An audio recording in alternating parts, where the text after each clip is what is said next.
কাছে নিয়ে এসো। কাটা স্বাস্থ্য ভাই সোজা চলো সামনে। বাহ এটা না এটাই কাট এটাই কাট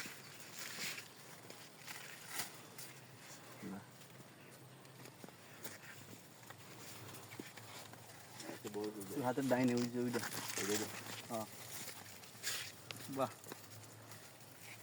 শস্য ক্ষেত থেকে পারলেই খাইতে মজা, অরিজিনাল অরিজিনাল। চুরি করে খাইতে কিন্তু বেশি মজা আরো।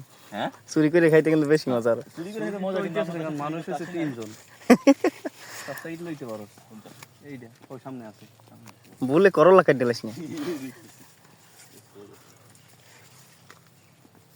পুরো সামনে শুধু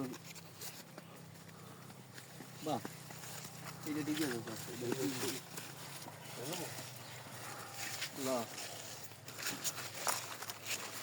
ওই যে একটা কত বড় এই যে পাখি গেছে। ঠাকুরা লাগবে না ওটা ভালো জিনিস বাহ শুভরে অসংখ্য ধন্যবাদ স্বাস্থ্য ভাই এই একটা আছিল সেরো আজ সেরো সমস্যা নাই।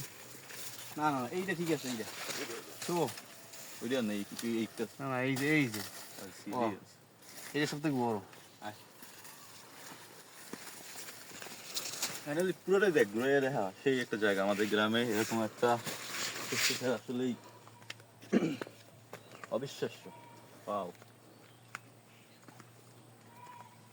একটা পাখি দেখাই লিছে।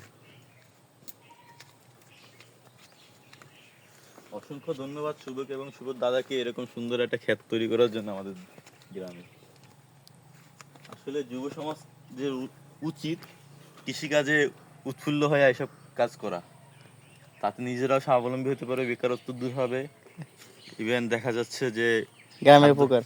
হ্যাঁ গ্রামের মানুষের উপকার হবে, তারা নির্ভেজাল কিছু খাবার খেতে পারবে, নিজেদের গ্রামের উৎপাদিত মানে শস্য খাওয়া খাইতে পারবে।